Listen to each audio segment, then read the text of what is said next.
First ever factory outlet Mukunda jewellery KPHB Kothapet Khammam Somajiguda Hanamkonda. నమస్తే రమగారు. నమస్తే జయ. రమగారు, కీసరగుట్ట మనకి హైదరాబాద్కి కొంచెం చేరువలోనే ఉంది. విశిష్టత కూడా చాలా బాగుంటుంది, చాలాసార్లు వింటూ ఉంటాం. ఒక్కసారి మనం మాట్లాడుకుందామండి ఆలయం యొక్క విశిష్టత, స్థల పురాణం. ఎందుకంటే శివరాత్రి ఉంది మనకి ఈ మాసంలోనే.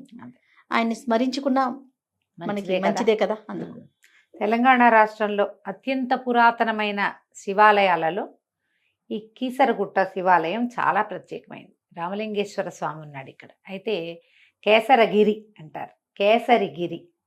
ఈ కేసరగిరి క్రమంగా కీసరగుట్టగా మారింది. మన ప్రాంతంలో ఏంటంటే మనం కొంచెం ఎత్తుగా ఉన్న ప్రదేశాన్ని గుట్ట అంటాం, యాదగిరి గుట్ట అంటాం కదా. అవునవును. కొండలు అంటే పెద్దగా అతి పెద్దది కాదు, ఒక మాదిరిది. వాటిని గుట్ట అంటాం మన ఇక్కడ పద్ధతి, ఈ గుట్ట మీద అని చెప్తాం. అలాగే ఇది కీసరగుట్ట, కేసరి గుట్ట, కేసరగిరి కేసరగుట్టగా తర్వాత కీసరగుట్టగా మారింది. క్రమంగా మారుతాయి కదా.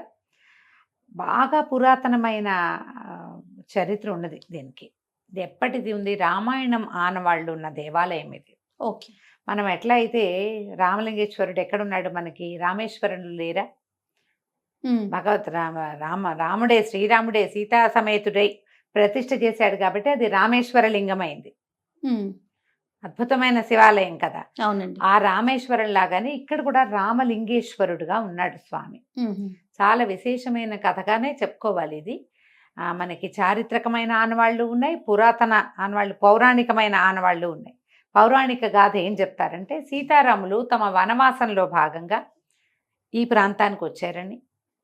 అయితే ఈ అత్యంత ప్రశాంతంగా ఉన్న ఈ గుట్ట మీద భగవంతుని ఇది అంటే ఏమనాలి, భగవత్ చైతన్యాన్ని గ్రహించిన రాముల వారు ఇక్కడ ఒక దీన్ని శివలింగాన్ని ప్రతిష్ఠ చేద్దామని భావించారట.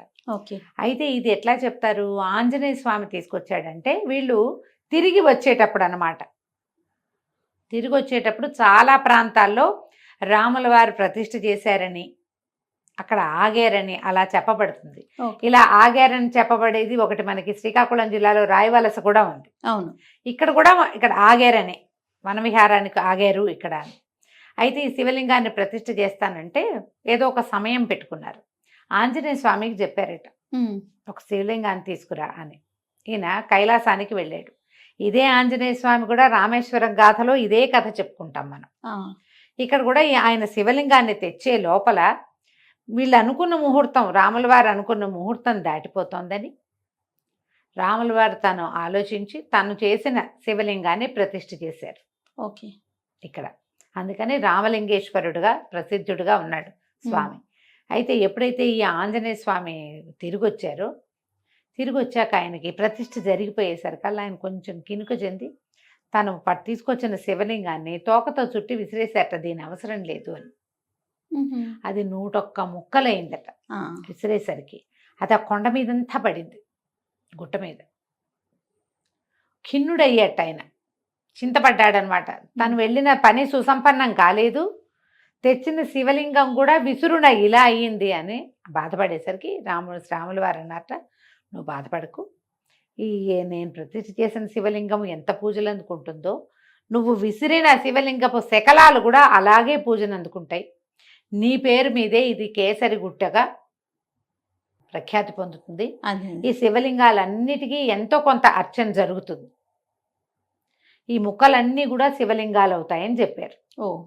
నువ్వు కీసరగుట్ట కొండ మీదకి వెళ్తుండి ఎన్ని కనపడతాయో, ఇంతది అంతది అంతది ఇంతది, ఈ పక్కకు ఒరిగి ఆ పక్కకు ఒరిగి ప్రత్యేకమైన స్వరూపాల్లో కనిపిస్తాయి. అప్పుడు ప్రతిష్ఠ చేయబడిన రామలింగేశ్వర లింగాన్ని మనం ఎప్పుడు కీసరగుట్ట మీద చూస్తామట. తర్వాత కాలంలో తానీషా వారి దగ్గర ఉన్న మంత్రులైన అక్కన్న మాదన్నలు, వీళ్ళిద్దరూ మనకు తెలుసు, భక్త రామదాస్ గారి మామయ్యలు. అవును, అదే కదా చెప్పుకుంటాం. వారు కూడా ఈ రామలింగేశ్వరుని విశేషంగా సేవించేవారు. ప్రత్యేకంగా కనపడుతుంది మనకి. కొండ మీదకి వెళ్తుంటేనే బాగుంటుంది, హాయిగా సంతోషంగా ఉంటుంది. కొండ నిండా శివలింగాలతో శివమయంగా కనిపిస్తుంది. భవానీ సమేత రామలింగేశ్వర స్వామిగా ఇక్కడ స్వామివారు దర్శనమిస్తాడు. హైదరాబాద్లో దర్శనీయ స్థలాలని సాధారణంగా అందరూ ఏం చూస్తారు జయ? చార్మినార్ వెళ్తారు, గోల్కొండ వెళ్తారు. తర్వాత ఏమో ఇప్పుడు బిర్లా మందిర్ ఒకటి 30 ఏళ్ళుగా బిర్లా మందిర్, ప్లాంటోరియము, కదా. అవునండి. సాంఘీ టెంపుల్ అని అక్కడికి వెళ్తున్నారు, రత్నాలయం అని రత్నాలయానికి వెళ్తారు. అవును. వాటితో పాటు వాటికంటే అత్యంత పురాతనమైనది, ఆ. మరింత ప్రఖ్యాతమైనది, ఉమ్. అట్లా భగవంతుని యొక్క సన్నిధానంలాగా అనిపించే కీసరగుట్టను కూడా తప్పకుండా చూడాల్సిందే. ఇప్పుడు మనం ఈ శివరాత్రి అయితే అసలు కొండంతా జనసందోహమే అవును, ఉంటుంది. అక్కడున్న ప్రతి శివలింగము అభిషేకించబడుతుంది, విశేషంగా కనపడుతుంది. ఉమ్. ఈ మనకి వీరితో పాటుగా రాముల వారిది ఒక ఆలయము, తర్వాత నరసింహస్వామిది ఒక ఆలయం ఉండటం వల్ల ఇది హరిహర క్షేత్రంగా కూడా చెప్పబడుతుంది. అదే. ఎక్కడైతే ఒకే ప్రాంతంలో శివకేశవులిద్దరికీ ఆలయాలు ఉంటాయో దాన్ని హరిహర క్షేత్రం అంటారు. అలాంటి చోటకి ఒకసారి వెళ్తే అప్పటిదాకా చేసిన పాపాలన్నీ పోతాయి. ఓకే. వెళ్తే చూసి దర్శనం చేసుకుని నమస్కారం చేసుకుంటే శివ పంచాయతన మందిరం ఒకటి కనపడుతుంది మనకి. అమ్మవారు భవానీ స్వరూపంలో దర్శనమిస్తుంది.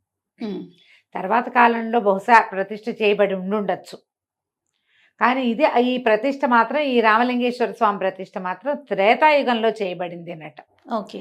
కాలగతని ఏవేవేవేవో మార్పులు వస్తాయి. అప్పుడు ఇంకా పెద్ద గుట్ట అయి ఉంటుంది, క్రమంగా చిన్నదై ఉండొచ్చు, ఈజీగా వెళ్ళిపోవచ్చు. మేడ్చలే కాబట్టి పెద్ద దూరం ఏం కాదు. ఉమ్. కీసరగుట్ట వెళ్తే అక్కడి నుంచి మనం కిందకి దిగి వచ్చేటప్పుడు మనకు వరుసగా ఇవన్నీ కనపడుతూ ఉంటాయి. యాదగిరిగుట్ట వెళ్ళినప్పుడు కూడా మనం ఇక్కడికి వెళ్ళి రావచ్చు. యాదగిరిగుట్ట ప్రఖ్యాత క్షేత్రం. అవును.